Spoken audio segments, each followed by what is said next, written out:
Hello everyone, this is Anne from Odulcina Scrap. Today I want to present you an embroidery project. This video will have two parts. The first part, which is this project, is to do the embroidery on the garden door, and I'm going to show you a new way to do the roses.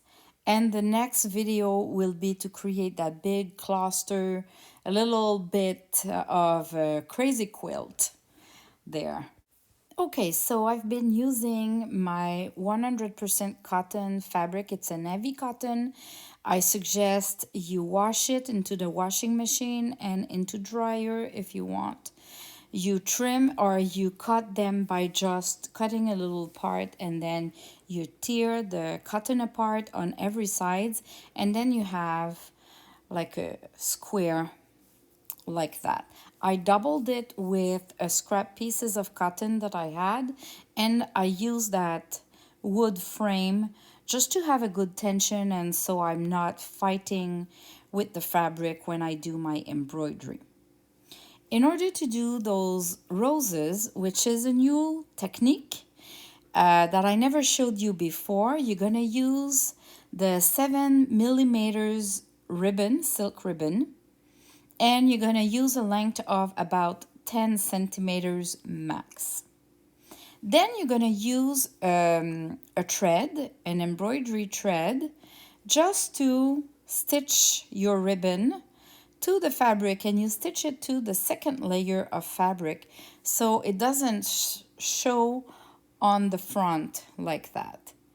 Then you twist the ribbon, and when it's all twisted, you go back in maybe 1 millimeter beside where you came out. And then you can see it want to twist, so you can help with your finger completing the twist. And you pull the ribbon from the back, and it creates that rose like that. And then we're going to use the thread to stitch the rose as we want or as we need on the fabric. So I'm gonna go in and out 2-3 times to do little stitches to hold the rose like it is twisted. When you do the little stitch like that, you just do like a tiny stitch that's gonna be hidden within the ribbon. You just don't want to see the stitch, but the stitch allow you to have a rose that will keep the shape that it has. And here you go. So I'm gonna do another rose so you can see. I'm gonna cut another length of the silk ribbon. It's a 100% silk ribbon. I guess you could do the same with seam binding or any other kind of ribbon. It's just that the silk ribbon is so soft and thin, but you can really try with different ribbon. It's just a matter of which look do you want at the end. So I'm pulling my silk ribbon, and I'm gonna do 2 stitches just to attach it to the fabric and secure it so it won't move. Then I go at the front of the fabric just so my thread is ready to stitch when the rose will be formed. I twisted the ribbon, go back in, help with the twisting of the ribbon, and then I pull from the back, and it creates the shape of the rose. Then I'm using my thread to do a little stitch and secure it down. I'm going to come back in the middle of the rose, go back in within like a millimeter, and as long as I feel like there's a part of the rose that wants to move a little bit, I can add a stitch there just to make sure it's all secure. And when I find it's all secure and it won't move, I can do a knot at the back and move on to the next rose. I'm gonna use my fancy yarns, and use one of the thread there within the fancy yarn that has the perfect green. And because it's not an embroidery thread, it has like the fluffy part of the thread. I don't know how we call that, but it's it has like a fluffy effect there, and I'm gonna use it to do some leaves. And it's a specific technique, and I did a tutorial in the past. It's part of my embroidery tutorial playlist, so look at the description below. I'm going to put a link to how to do the leaves there in details and close up. So right now I'm just doing some leaves, and what I like about that thread is that it's kind of fluffy. I hope I have the good word. But I love the effect compared to an embroidery thread. They're all good, right? But this is just to show you, like, if you don't have a lot of product handy at home, you can use some of the fancy yarns to do some embroidery projects there. Now, I love to work in different steps, but all together. So what I want to do is to add some leaves and add some roses and add some French knots, which will be like rosebud in my project, and just move on by section. And you can do the other way too, where you can do all the roses and then you can do all the French knots, and then you can do all the leaves to complete the project. But you can go like I'm doing right now, is to do like a little section and then move on to the next section. Why I've been doing just sections for this project is that I had no clue where I would like to stop. So as you can see here, I'm just adding some French knots.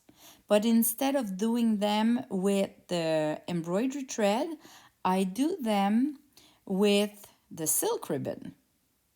And it creates kind of a mini rose, and I just love that. And I'm using silk ribbon that has two shades of pink and kind of a vanilla with it. So all the little French knots that I'm gonna do will kind of switch colors between or among them with the same ribbon. So I've been able to use a good length of ribbon, and I'm gonna do a bunch of French knots. Like, if you're new to that, to embroidery, or you're curious to know how to do those, I'm gonna put the link for the French knots as well. So if you're new to my channel, I did last winter a complete playlist of embroidery tutorials where I show you in details and close up how to do the basic stitches. And just so you don't have to dig and search a lot on my channel, I'm going to put the link to those two techniques, the leaf and French knots here, to in the description below, so you can quickly go have a look. But from there, you, if you want, you can go and have a look at the playlist and do more. So as you see, I've been adding the roses first, then some leaves, then some French knots, and then I need a bigger rose. So I'm going to use the technique that I started the video with to create another big rose. And so I'm moving within that project with 3 needles, yeah, and 3 threads. So the green for the leaves, the silk ribbon for the roses, and the pink thread to attach the roses and secure the roses. And I just attach the needle to the fabric when I don't need it, so it's not becoming a mess. But for sure, you need to watch what's going on at the back of your fabric every time you're stitching, just to make sure you're not stitching through the silk ribbon, or attaching the thread or creating knots and that kind of stuff. You just need to be a little bit careful at what's happening at the back. So again, that new technique, I tried it without having just a length of 10 centimeters. I just used the big length of the silk ribbon that I had, but I kind of decided where I want to stop rolling or twisting the silk ribbon and go back in. So I realized that there's two ways. If you're a beginner, just do it like I did at the beginning of the video. But if you're used to do embroideries, I think you can do like me and just go eyeball the length of the silk ribbon you need to twist and then go back in. And then even if you find that your rose is not perfect, at the end of the project, it looks awesome because we never look at just one rose in a project like that. We'll look at the whole picture. And what I love about using a fabric that has the design like that is that you can add, just like you could have done this whole project with just adding 3 roses, 2 French knots, and some leaves somewhere there, and leave it like that. You can do just a little bit of stitches and it will look awesome because the fabric by itself is already a whole design and it's already cute. So you can add just a little bit, or you can go up to cover the whole thing with embroidery stitches. So this is perfect for when you're a beginner or you're kind of a minimalist. You can just do a couple of stitches to a lot and it's all good and it looks good depending on what you're aiming for. So now I'm going to complete this first little section by adding more leaves, and I'm going to do as well some French knots like I'm doing right now with the green thread in between the roses and the ribbon French knots, just to cover the gaps. And I'm just going like that, section by section. I won't show you the whole process like you see here. It was a good idea that I watch what was happening at the back, because I've been able to undo it before it's too late. Because if I would have done that stitch, then I would have scrapped a piece of that silk ribbon, because I wouldn't have been able to recover it without cutting it. So this is what I've done. I've been doing a lot more roses and adding at the right, there's all the greeneries there, and I'm still missing the greeneries at the left, as you can see. So I'm gonna still add more, but I just wanted to show you an in-between project. And ta-dam! It is completed. You have all the leaves on the left side as well. And I'm gonna stop there, but if you would like, you could have done stitches on the fence, just like lines of stitching, and you could have covered the whole thing. But my goal was not to cover the whole thing, was just to enhance the graphic with some three-dimensional roses that I do with the embroideries. And again, I could have done less than that, and that would have been gorgeous as well. So it really depends on how you want it to end up. So for this first part, I'm stopping right here, and this is a view of the next video, which is kind of a mini crazy quilt snippet that I'm gonna put on a cushion using tons of laces from Crafty Me shop.